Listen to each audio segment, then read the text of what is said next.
नमस्कार, मैं विश्वास राय आपका स्वागत करता हूं टारगेट विद विश्वास राय चैनल में। इस चैनल से एक वीडियो संस्कृत के लिए यूपी टेट, सीटेट और सुपर टेट के लिए आपके पास जा चुका है, जो संस्कृत का सामान्य परिचय है।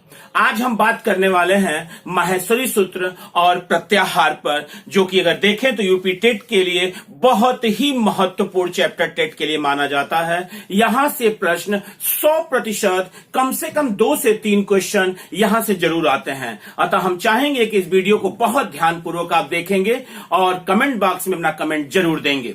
आते हैं हम माहेश्वरी सूत्र पे। इसको हम कैलाश सूत्र भी कहते हैं, इसे हम शिव सूत्र भी कहते हैं। और आपको याद होगा बच्चों कि जब अष्टाध्यायी के लेखक पाणिनि जब अपने गुरु वर्ष के पास जाते हैं और अपनी शिक्षा संबंधी समस्याएं रखते हैं, तो वो कहते हैं कि आपको ब्रह्मांड में केवल एक ही ऐसा व्यक्ति है जो आपको शिक्षा प्रदान कर सकता है, और वो है विद्या का देवता। और आपको पता है ये माहेश्वरी सूत्र उनके डमरू से निकले हुए हैं। और ये जो श्लोक है, नित्यावसाने नटराज राजो न नाद ढक्काम नौ पंचवारम उद्धरति कामम शनकादि सिद्धान एत विमर्शे शिव सूत्र जालम। यानी ये ननाद ढक्काम डमरू से निकले हुए हैं। 9 पंचवारम, 9 और 5 मिलकर 14 बार डमरू बजा हुआ है। और ये 14 माहेश्वरी सूत्र जो आप देख रहे हैं वो यहीं से निकल कर आए हैं। इसीलिए हम कहते हैं कि जो माहेश्वरी प्रवर्तक हैं उनमें प्रथम व्याकरण हम शिव को मानते हैं। प्रथम व्याकरण हम शिव को मानते हैं, जबकि बृहस्पति संप्रदाय में आप प्रथम व्याकरण जो है वो आप इंद्र को मानते हैं और प्रथम प्रवर्तक बृहस्पति को मानते हैं। तो आते हैं बच्चों टॉपिक पे, माहेश्वरी सूत्र पे। तो माहेश्वरी सूत्र जो है वो आप देख रहे हैं कि अ ई उ ड़ री री क ए ओ अंग आई औ च, ये जो 4 माहेश्वरी सूत्र ऊपर से आपको दिख रहे हैं, ये स्वरों की चर्चा करते हैं। और इन्हीं माहेश्वरी सूत्र से हमें पता चलता है कि संस्कृत वर्णमाला में जो स्वर हैं वो कुल स्वरों की संख्या आप गिन सकते हैं 1 2 3 4 5 6 7 8 9, यानी स्वर कुल 9 है। यानी संस्कृत वर्णमाला में स्वरों की संख्या 9 है। क्वेश्चन पूछा गया था सुपर टेट में और यही बच्चे गलत करके चले आए। वहां 13 भी था विकल्प में, और वैश्विक शिक्षा परिषद की किताबों में 13 दिया हुआ था। हम आपसे यह आग्रह करेंगे कि जब भी इस प्रकार के प्रश्न पूछें कि संस्कृत वर्णमाला में स्वरों की संख्या कितनी है, तो याद रखिएगा संस्कृत वर्णमाला में स्वरों की संख्या 9 मानी जाती है। ये हम नहीं कह रहे, ये पाणिनि आदेश करते हैं। पाणिनि के सूत्र हैं, शिव द्वारा समर्पित हैं, अ ई उ री री ए ओ आई औ। अब आप कहेंगे कि ये लास्ट वाला आप नहीं पढ़ रहे हैं, जो कि ड़ है, क है, अंग है, च है। तो मैं आपसे कहना चाहूंगा कि चूंकि आप देख रहे हैं कि इनके नीचे हलंत दिया हुआ, यानी ये व्यंजन है, और उपदेश में जो हलंत जो व्यंजन है उनकी इत संज्ञा होती है, और इत की संज्ञा होती है। उपदेशावस्था में जो व्यंजन है वो हल है, और जो हल व्यंजन है उनकी संज्ञा इत है। उनकी संज्ञा क्या है बच्चों? उनकी संज्ञा इत है। और ये इत जो होते हैं आप कहते हैं हलयंतम तस्य लोपः, हलयंतम तस्य लोपः, हलयंतम तस्य लोप, यानी इनका लोप हो जाता है। यानी इन्हें हमें काउंट नहीं करना होता है, गिनना नहीं होता है इत को। और एक चीज और याद रखिएगा बच्चों, इस इत में पाणिनि ने अपने जो 300 अष्टाध्यायी में, आप याद रखिएगा अष्टाध्यायी में जो पाणिनि ने अपनी अष्टाध्यायी में इति पर कुल 6 सूत्र लिखे हैं, और कुल सूत्रों की संख्या आपको पता है 3978 है, जो लगभग 4000 है। यानी अगर क्वेश्चन आपसे पूछ सकता है कि अष्टाध्यायी में इति पर कितने सूत्र लिखे गए हैं, तो इत पर 6 सूत्र लिखे गए हैं। और इत क्या है? तो आप ही ने कहा कि उपदेशावस्था में जो हल व्यंजन है उसकी इत संज्ञा होती है। उपदेशावस्था क्या होता है? तो उपदेशावस्था, महर्षि सूत्र भी उपदेशावस्था ही है। पाणिनि द्वारा समर्पित अष्टाध्यायी त्रिमुनियों द्वारा कही गई बातें उपदेशावस्था कहलाती हैं। इन्हीं उपदेशावस्था में इत की चर्चा होती है, जो इत की संज्ञा लगी होती है, जो व्यंजन हल है उनकी इत की संज्ञा होती है। और इत जो होता है हल होता है। हल मतलब अभी देखेंगे कि व्यंजन को कहते हैं प्रत्याहार में, और इसीलिए हम कहते हैं कि हल यंतम तस्य लोप, यानी हल का लोप हो जाता है। इस तरह हम देख रहे हैं कि कुल हमारे पास स्वरों की जो संख्या आ रही है वो स्वरों की संख्या 9 आ रही है। स्वरों की संख्या 9 आ रही है। आप ध्यान दीजिएगा बच्चों यहां पे। और यदि आपसे क्वेश्चन पूछता है, बहुत ही महत्वपूर्ण क्वेश्चन है, हमेशा याद रखिएगा, यदि आपसे क्वेश्चन पूछ लेता है कि पाणिनि द्वारा कृत अष्टाध्यायी में इत पर कितने सूत्र लिखे गए हैं, तो आप याद रखिएगा इत पर कुल 6 सूत्र हैं। कुल सूत्रों की संख्या 3978, लगभग 4000 है, जिसमें से 6 सूत्र केवल इत पर हैं। और इत क्या होता है? इत हल है और व्यंजन है जिसकी संज्ञा इत है, और इनका लोप हो जाता है। अब हम आते हैं व्यंजन पे। इस प्रत्याहार सूत्र में हम व्यंजन पर आते हैं कि व्यंजन कितने हैं। तो व्यंजन कुल संस्कृत वर्णमाला में व्यंजनों की संख्या कुल 33 मानी गई है। यानी संस्कृत वर्णमाला में व्यंजन जो हैं वो 33 हैं। तो 33 व्यंजन है। इसी तरह एक बार टीजीटी में क्वेश्चन पूछा और याद रखिएगा बच्चों, उसका आंसर उसने 34 माना। उसका आंसर 34 माना, जबकि आप देख रहे हैं कि एक ह यहां है और एक ह यहां है। चूंकि दोनों की एक ही संज्ञा है, अतः इसे हम 2 बार नहीं गिन सकते, एक ही बार गिनना होगा। अतः ये आंसर गलत था, ये आंसर गलत था। आपका आंसर होगा कि जो व्यंजन है वो संस्कृत वर्णमाला में व्यंजनों की कुल संख्या 33 है। और यदि हम कुल वर्ण देखें जो कि स्वर और व्यंजन से मिलकर बनते हैं, तो कुल वर्णों की संख्या 33 और 9 मिलकर 42 हो जाती है। यानी संस्कृत वर्णमाला में कुल वर्णों की संख्या 42 है। आते हैं टॉपिक पे। अब अ, ई, उ, री, ली, ध्यान दीजिएगा बच्चों, बहुत ध्यान से। अ, ई, उ, री, ली, इसमें मूल स्वर कहे जाते हैं। यानी कुल स्वर 9 हैं। तो आप देखेंगे कि स्वर जो 9 हैं वो कौन कौन से हैं। तो आप देख रहे हैं कि अ, ई, उ, री, ली, ए, ओ, आई, औ। यानी याद रखिएगा, ए, ऐ, ओ, औ नहीं, ए, ओ, आई, औ। ये संस्कृत आप पढ़ रहे हैं, हम तत्सम में है, विकार के साथ हिंदी में आया हुआ है। यानी आपने कुल स्वरों को 9 माना है, जिसमें याद रखिएगा बच्चों, बहुत ही महत्वपूर्ण, जो मूल स्वर हैं, जो मूल स्वर हैं वो संस्कृत वर्णमाला में मूल स्वर जो हैं वो 5 हैं। यानी मूल स्वर अ, ई, उ, री, ली, यानी ये मूल स्वर माने जाते हैं। और मूल स्वरों की कुल संख्या जो है वो 5 है। मूल स्वरों की कुल संख्या 5 है और संयुक्त स्वर 4 हैं।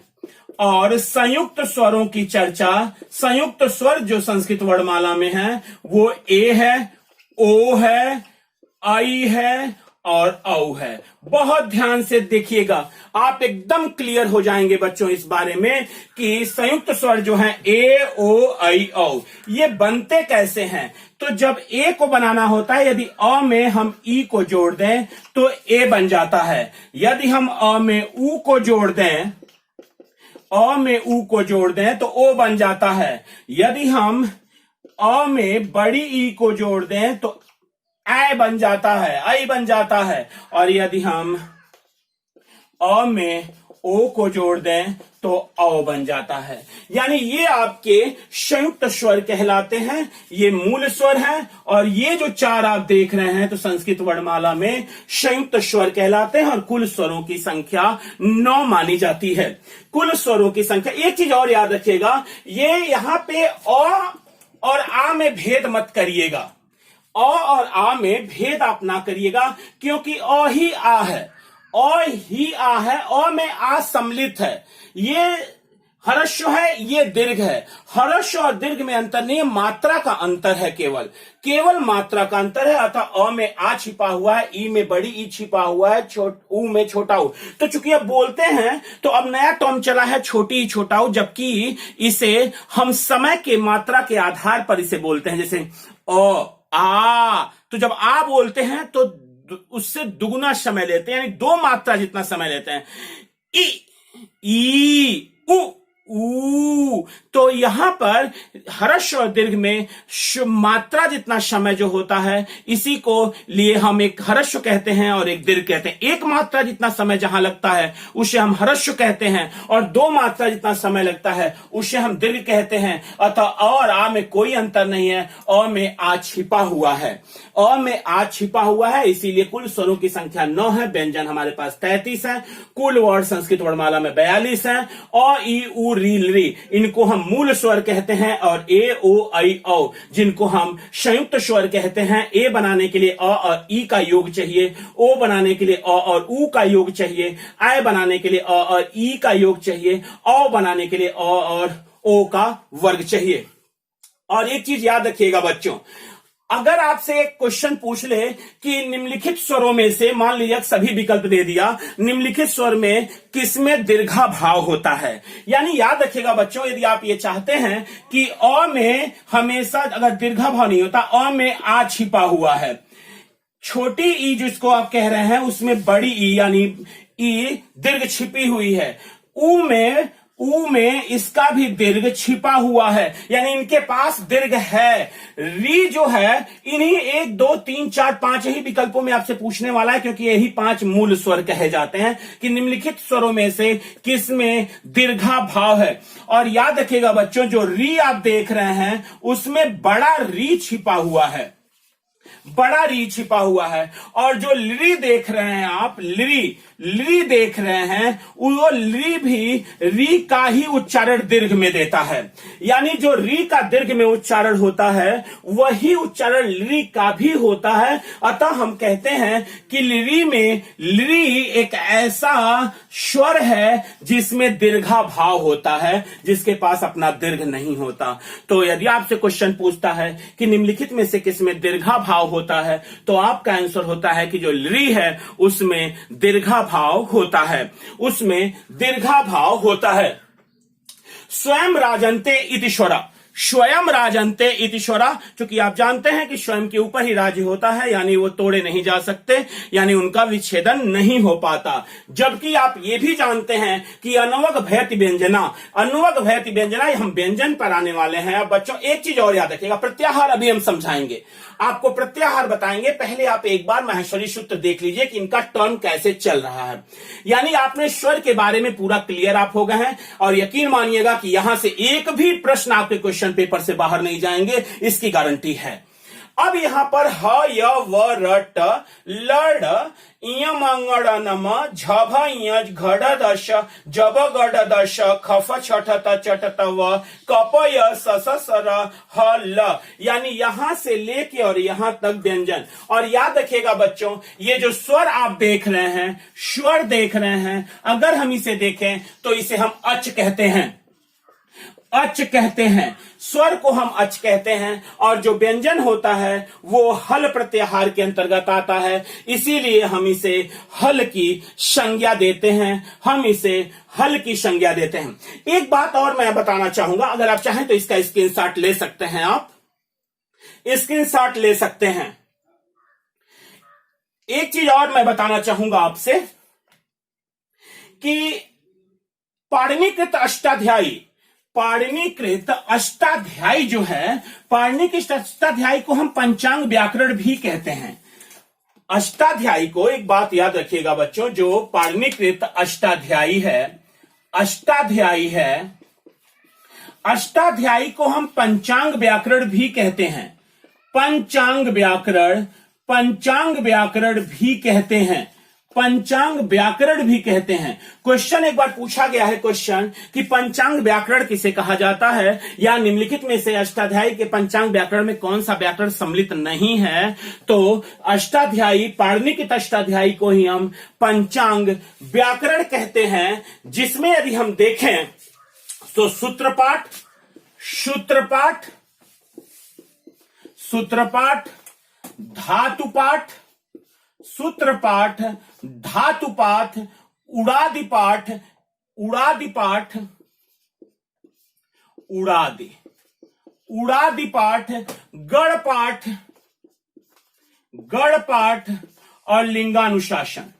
लिंगानुशासन, लिंगानुशासन, ये जो 5 आप देख रहे हैं इसे पंचांग व्याकरण भी कहते हैं, इसे पंचांग व्याकरण भी कहते हैं। तो बच्चों याद रखिएगा, अष्टाध्यायी को ही हम पंचांग व्याकरण के नाम से जानते हैं। अष्टाध्यायी को ही हम पंचांग व्याकरण के नाम से जानते हैं, जिसमें सूत्र पाठ, धातु पाठ, उड़ादि पाठ, गढ़ पाठ और लिंगानुशासन होता है। लिंगानुशासन होता है। और आपने कहा था कि हल्यंतम तस्य लोपा, जो इति दिखाई दे रहे हैं, जो हल हैं यानी अंतिम में जो उपदेशावस्था में अंतिम हल हैं, उनकी इति की संज्ञा है। और इति जो होता है हल्यंतम है, हल है, और हल्यंतम तस्य लोपा यानी इति का लोप हो जाता है। इति का लोप हो जाता है।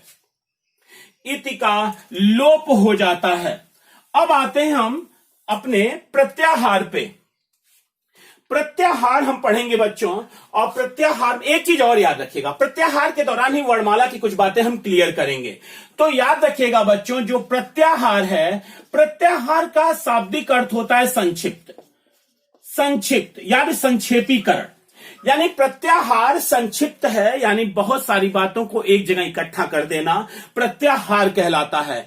और प्रत्याहार की संज्ञा, प्रत्याहार की संख्या जो है, यानी प्रत्याहार कितने प्रकार का होता है, तो याद रखिएगा बच्चों, प्रत्याहार कुल 42 प्रत्याहार हैं, लेकिन कुछ विद्वानों के अनुसार इनकी संख्या 44 भी है। इनकी संख्या 44 भी है कुछ विद्वानों के अनुसार, कुछ विद्वानों के अनुसार। तो याद रखिएगा, तनाव नहीं लेना है। यदि दोनों विकल्प आते हैं तो हमारा जो आंसर है वो 42 ही होगा। यदि विकल्प में 42 नहीं है तब हमारा आंसर 44 होगा प्रत्याहारों की संख्या पे। तो याद रखिएगा बच्चों, हम 42 प्रत्याहार, हमें 44 प्रत्याहार रटने नहीं हैं। प्रत्याहार हमें समझने हैं और कुछ महत्वपूर्ण प्रत्याहार हमेशा दिमाग में बना के रखने हैं। तो याद रखिएगा कि पहला, और किसी का भी इत उठा लेंगे, किसी का भी इत उठा लेंगे तो प्रत्याहार बन जाता है। किसी का भी इत उठा लेंगे तो प्रत्याहार बन जाता है। इति को हम हल की संज्ञा जो होती है वही इति होती है उपदेशावस्था में। हल्यंतम तस्य लोप याद हो चुका है आपको, यानी जो भी हल आपको दिखाई दे रहे हैं हलंत के रूप में, वो सब के सब इति हैं और इति की संज्ञा होती है। इति का लोप हो जाता है, उन्हें हमें काउंट नहीं करना होता, लेकिन प्रत्याहार में हमें इति तक आना होता है। जैसे अगर हम देखें और ले लें, ध्यान दीजिएगा, और इसका इत जो है वो ड़ है, तो अड़ प्रत्याहार, एक प्रत्याहार आपका निर्मित हो जाता है, उसे हम अड़ प्रत्याहार कहते हैं। और अड़ प्रत्याहार में कितने वर्ड आएंगे, तो बच्चों याद रखिएगा, हमें इसको नहीं गिनना है क्योंकि ये इति है। हल्यंतम तस्य लोपः यानी इसका लोप हो जाता है, तो हमारे पास बचा अ ई उ। अड़ प्रत्याहार में अ ई उ। अब आपसे क्वेश्चन पूछने का उसका ढंग होगा कि अड़ निम्नलिखित में से कौन सा स्वर, अड़ प्रत्याहार के अंतर्गत कौन सा वर्ड नहीं आता। तो याद रखिएगा, आप यहां देख रहे हैं, रटने की कोई जरूरत नहीं। अ ई उ जो होते हैं वो अड़ प्रत्याहार के अंतर्गत आते हैं। अगर हम यहां से अ ले लें, यहां से क ले लें, यहां से अ ले लें, इसका इति क ले लें, तो अक प्रत्याहार बन जाता है। इसको हम अक प्रत्याहार कहते हैं। अक प्रत्याहार में अ ई उ हमें इति नहीं लेना है, और री लवी यानी अ ई उ री लवी, रीलवी, यानी इसका मतलब बच्चों आपसे यदि पूछता है निम्नलिखित में से किस प्रत्याहार में मूल स्वरों की चर्चा है, तो अभी आपने देखा कि अ ई उ रील री को ही मूल स्वर कहते हैं, अतः अक प्रत्याहार में मूल स्वर आते हैं। अक प्रत्याहार में मूल स्वर आते हैं, अतः आप क्लियर हो जाएंगे निम्नलिखित में से अक प्रत्याहार में कौन सा वर्ण नहीं आता, या निम्नलिखित में से कौन सा प्रत्याहार मूल स्वरों की चर्चा करता है। तो आप कहते हैं अक प्रत्याहार जो है वो मूल स्वरों की चर्चा करता है। यहां पे आइएगा तीसरे वाले पे, इसका पहला ले लें ए और इति उठा लें अंग, तो एंग प्रत्याहार बन जाता है। एंग प्रत्याहार में ए ओ की चर्चा होती है। ए ओ एंग प्रत्याहार में ए ओ की चर्चा होती है। और बच्चों याद रखिएगा, अगर हम कहें कि कौन सी संधि की तरफ जा रहा है, तो ए ओ और आपको कहां लेके जाता है, आप कहते हैं ये गुण संधि है। यानी याद रखिएगा बच्चों, आप ही कहते हैं कि यदि अ आ के बाद, यदि अ आ के बाद ई ऊ और री आए तो इनके स्थान पर क्रमशः ए ओ अर हो जाता है। ए ओ अर हो जाता है। तो ये जो ए और ओ हो रहा है वो कहां हो रहा है? ये संधि कौन सी है? गुण संधि है। ये संधि कौन सी है बच्चों? गुण संधि है। यानी एंग प्रत्याहार जो है वो गुण संज्ञक वर्ण की चर्चा करता है। गुण संज्ञक वर्ण की चर्चा करता है। गुण संज्ञक वर्ण, यदि आपसे क्वेश्चन पूछता है निम्नलिखित में से कौन सा प्रत्याहार गुण संज्ञक वर्ण की चर्चा करता है, तो आप कहेंगे एंग प्रत्याहार गुण संज्ञक वर्ण की चर्चा करता है। या आपसे क्वेश्चन पूछ सकता है निम्नलिखित में से कौन सा वर्ण गुण संज्ञक वर्ण के अंतर्गत आता है, तो आपका आंसर होगा ए ओ गुण संज्ञक वर्ण के अंतर्गत आता है। गुण संज्ञक वर्ण के अंतर्गत आता है। अगले पे आते हैं। चौथा देखिएगा, ऐच प्रत्याहार। ऐच प्रत्याहार यानी च इसका इति है, हलंत है, संज्ञा इत कहलाती है। तो ऐच प्रत्याहार, च को नहीं लेना। ऐच प्रत्याहार में आई और औ आता, आई और औ आता। और अभी आप खुद ही बोल उठोगे। अगर आपसे क्वेश्चन पूछे, अगर आप संधि याद करें औ या आ के बाद यदि ए ओ औ आए तो ए के स्थान पे आए और ओ औ के स्थान पे औ हो जाता है। तो बच्चों याद रखना, आए हो जाता है और औ हो जाता है। तो आई और औ यहां पे हैं। ये किस संधि की परिभाषा है? तो आप कहते हैं कि ये वृद्धि संधि की परिभाषा है। ये किस संधि की परिभाषा है बच्चों? तो आप कहते हैं कि ये वृद्धि संधि की परिभाषा है। इसका मतलब साफ हो गया कि ऐच प्रत्याहार में आई औ आ रहा है, यानी ऐच प्रत्याहार वृद्धि संज्ञक वर्ण की चर्चा करता है। वृद्धि संज्ञक वर्ण की चर्चा करता है। वृद्धि संज्ञक वर्ण की चर्चा करता है आपका ऐच प्रत्याहार। आपका ऐच प्रत्याहार वृद्धि संज्ञक वर्ण की चर्चा करता है। ऐच प्रत्याहार वृद्धि संज्ञक वर्ण की चर्चा करता है। अब आते हैं हम अपने, एक शुरू वाला ले लीजिए और एक स्वर यहीं पे रुक रहा है, तो अंतिम वाला इति ले लीजिए। तो अच आ गया, अच प्रत्याहार, अच प्रत्याहार। और आपको पता होगा बच्चों, अच प्रत्याहार में सभी स्वर आ रहे हैं। यानी अच प्रत्याहार में अ, ई, उ, री, ली, ए, ओ, आई, औ। यानी आप कह सकते हैं कि सभी स्वरों की चर्चा है। सभी स्वरों की चर्चा है। यानी निम्नलिखित में से किस प्रत्याहार में सभी स्वरों की चर्चा है? तो आप आंसर देते हैं कि अच प्रत्याहार में सभी स्वरों की चर्चा है। सभी स्वरों की चर्चा है। इसीलिए जिसके अंत में अच आता है उसे हम अजंत कहते हैं। इसीलिए जिसके अंत में अच आता है उसे हम अजंत कहते हैं, यानी स्वर कहते हैं। स्वयं राजन्ते इति स्वरा, स्वयं राजन्ते इति स्वरा। अब आते हैं बच्चों, याद रखिएगा जो महत्वपूर्ण है प्रत्याहार और किस तरह से प्रत्याहार आपका एकदम आसान हो जाता है। अब आते हैं हम पांचवें पे और छठवें पे बच्चों। पांचवें और छठवें पे आए तो आप देख रहे हैं कि यहां पे ह को हटा दीजिए तो एक य ले लीजिए, एक इसका इति ले लीजिए ड़, यानी यड़ प्रत्याहार आता है। यड़ प्रत्याहार आता है, यड़ प्रत्याहार। और आपको पता है यड़ प्रत्याहार में य जहां से शुरू करते हैं वहीं से गिनते हैं। य व र, ट इति है तो नहीं गिनेंगे। य व र ल, य व र ल, य व र ल, य व र ल। और आपको पता है बच्चों की यड़ प्रत्याहार यानी इसे हम अंतस्थ व्यंजन कहते हैं। अंतस्थ व्यंजन यानी यवर अल को याद रखना, यर लव नहीं, हिंदी का नहीं, संस्कृत का कहता है ये जो आदेश करेगा वही सही होगा। य के बाद र नहीं आया हुआ है, य के बाद वो आया हुआ है, तो य व र ल। इति को नहीं गिनेंगे क्योंकि हल्यंतम तस्य लोप, हलंत की जो संज्ञा है वही इति है और इति का लोप हो जाता है। तो य व र ल, य व र ल अंतस्थ व्यंजन यड़। अब आप हमसे कहेंगे कि स्वर और व्यंजन के बीच में अंतस्थ आया हुआ है, अंतस्थ आया हुआ है, इसीलिए आपको पता है बच्चों इसे हम अर्धस्वर की भी संज्ञा देते हैं। यहीं पे आप कहते हैं कि य और व जो होते हैं वो अर्धस्वर कहलाते हैं, अर्ध स्वर कहलाते हैं। र को हम प्रकंपित या लुंठित कहते हैं, प्रकंपित या लुंठित कहते हैं, प्रकंपित या लुंठित कहते हैं। और ल को हम पार्श्विक व्यंजन के अंतर्गत रखते हैं, यानी जो ल है वो पार्श्विक व्यंजन कहलाता है। और आपको पता होगा बच्चों, यड़ हम व्यंजन में तो ले रहे हैं ह और ल, हल प्रत्याहार में के बीच में ही, यानी 5वें और 14वें के बीच में ही ये यड़ आ रहा है, लेकिन फिर भी जो संधि बनती है वो यड़ संधि स्वर की संधि कही जाती है, स्वर की संधि कही जाती है। जब आप कहते हैं ई उ री के उपरांत यदि कोई असमान स्वर आए तो इनके स्थान पर क्रमशः य व र हो जाता है। या आप अगर संस्कृत में कहना चाहें तो आप कहते हैं यड़ संधि में कि ई उ री, और री के उपरांत यदि कोई असमान स्वर आए, असमान स्वर आए तो इनके स्थान पर क्रमशः य व र और ल हो जाता है, य व र ल हो जाता है। तो बच्चों बताओ आप ही कि यदि ये यड़ अगर हमें ई उ री के बाद असमान स्वर, यानी ये भी स्वर है ये भी स्वर है, तो स्वर और स्वर का जब मेल होता है तो स्वर ही निकलता है।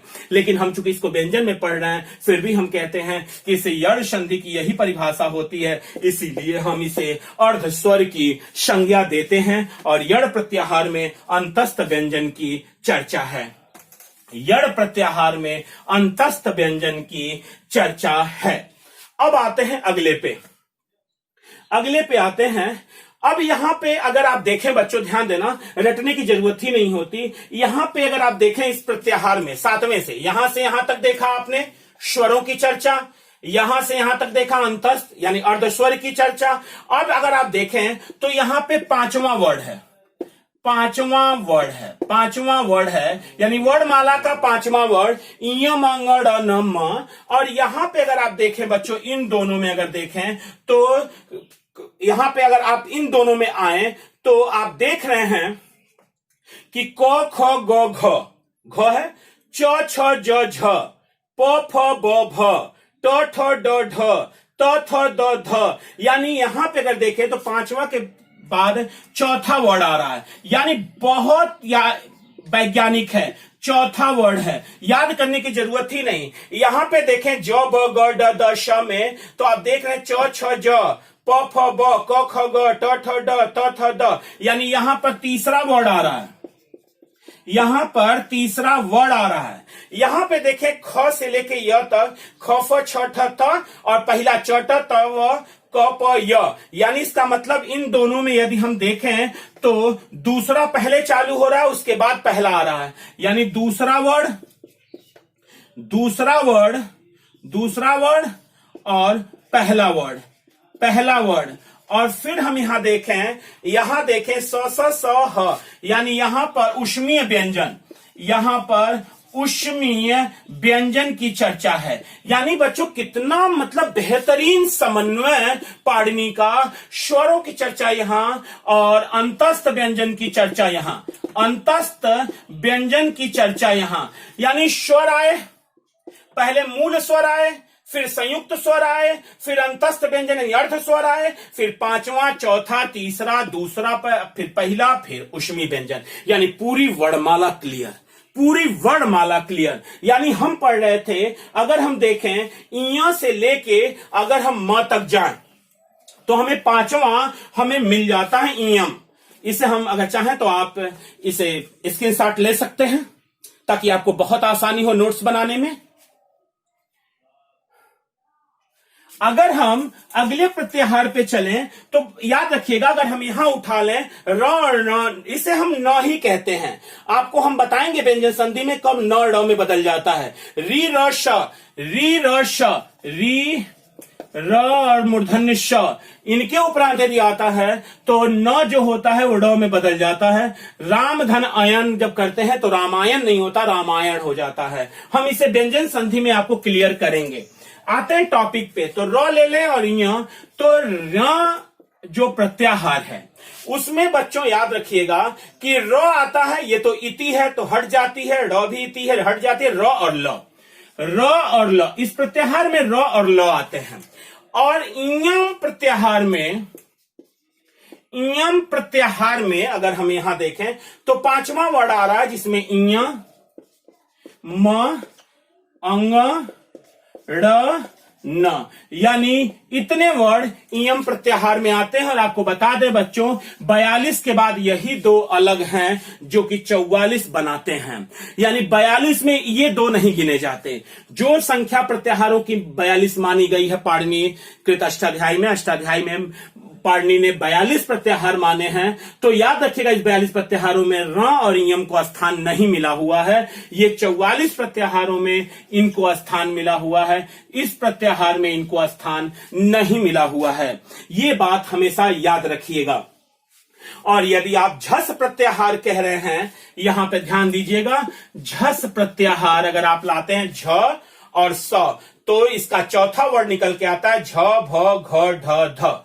झ, भ, घ, ढ और ध, ये चौथा वर्ड बताता है। यानी निम्नलिखित में से कौन सा प्रत्याहार चौथे वर्ड की चर्चा करता है, तो आप कहते हैं कि जो झस प्रत्याहार है वो चौथे वर्ड की चर्चा करता है। अब यहां पे ज उठा लें और यहां से स उठा लें तो आपका जस प्रत्याहार बन जाता है। और बच्चों जस प्रत्याहार में आप स्वयं बता देंगे कि स को लेना नहीं है क्योंकि यह इति है, तो ज, ब, ग, ड, द, ज, ब, ग, ड, द, ये तीसरे वर्ड की चर्चा करता है।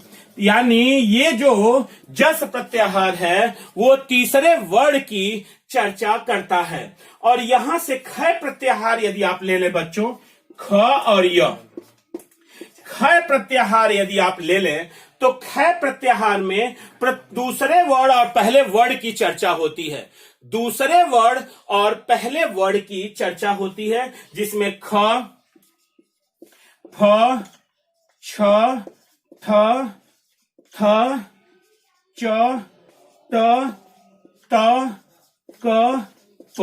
यानी अगर हम यहां देखें ख प्रत्याहार को तो दूसरे और पहले वर्ड की चर्चा, दूसरे और पहले वर्ड की चर्चा, दूसरे और पहले वर्ड की चर्चा ख प्रत्याहार में हो रही है। और एक बच्चों याद रखिएगा, एक चीज याद रखिएगा कि दूसरे प्रत्याहार यानी दूसरे वर्ड के लिए कोई प्रत्याहार नहीं है अकेले।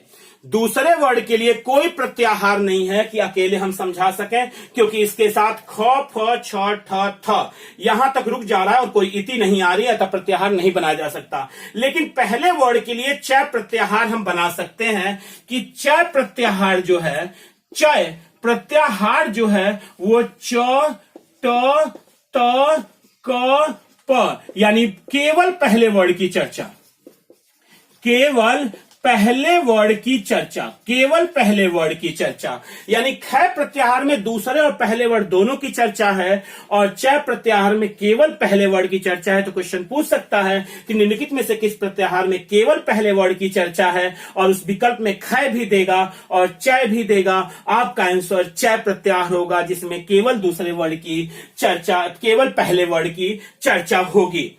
अब आते हैं 13वें और 14वें प्रत्याहार पे।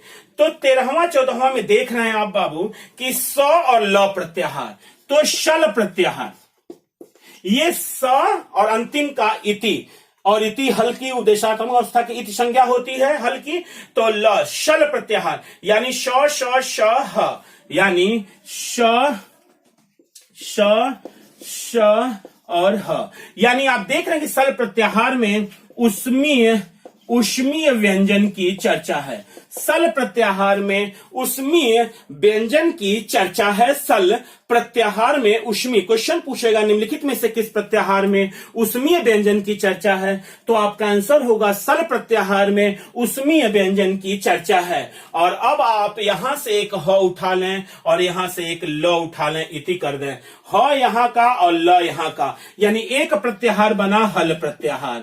हल प्रत्याहार में आप जानते हैं हलंत इसको कहते हैं, अनवक भवति व्यंजना। तो हल प्रत्याहार में जो हल है यानी ये संपूर्ण व्यंजन की चर्चा है। संपूर्ण व्यंजन की चर्चा, हल प्रत्याहार में संपूर्ण व्यंजन की चर्चा है, और अच प्रत्याहार में आपने देखा कि संपूर्ण स्वर की चर्चा है। अच प्रत्याहार में संपूर्ण स्वर की चर्चा है। और जहां तक ये दो प्रत्याहार है र और यम, ये 42 प्रत्याहारों में नहीं आते। हाँ, कुछ विद्वानों के अनुसार प्रत्याहारों की संख्या 44 होती है, तो यही दो मिलकर 42 और दो मिलकर 44 बना लेते हैं। यही दो मिलकर 42 के साथ मिलकर 44 बना लेते हैं। अब इसे अगर चाहें तो स्क्रीनशॉट ले सकते हैं।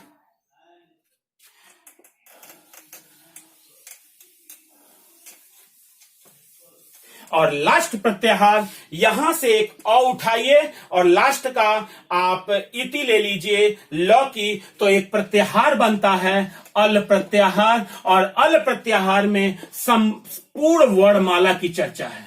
संपूर्ण वर्णमाला की चर्चा है। संपूर्ण वर्णमाला की चर्चा है, यानी कुल 42 वर्ण की चर्चा है, जिसमें 33 व्यंजन हैं और 9 स्वर हैं। ये 9 स्वरों की चर्चा है और ये 33 व्यंजन की चर्चा है। और एकदम मत कंफ्यूज होइएगा कि संस्कृत वर्णमाला में कुल स्वर 9 होते हैं और कुल व्यंजन 33 होते हैं। और संपूर्ण वर्णमाला के लिए किस प्रत्याहार को चुना जाता है, तो आप कहते हैं संपूर्ण वर्णमाला के लिए अल प्रत्याहार को चुना जाता है। अल प्रत्याहार को चुना जाता है। इस तरीके से बच्चों, इस वीडियो में आपने महेश्वरी सूत्र, कैलाश सूत्र, शिव सूत्र, तांडव सूत्र और साथ ही साथ आपने प्रत्याहार और संस्कृत वर्णमाला पर चर्चा की है। हमें पता है और पूर्ण आशा के साथ कहते हैं कि ये वीडियो जरूर आपको पसंद आया होगा। इसे सब्सक्राइब करना ना भूलें और जीत पक्की है। लगातार बने रहें इस चैनल के साथ और अगले वीडियो की प्रतीक्षा करें। तब तक के लिए जय हिंद।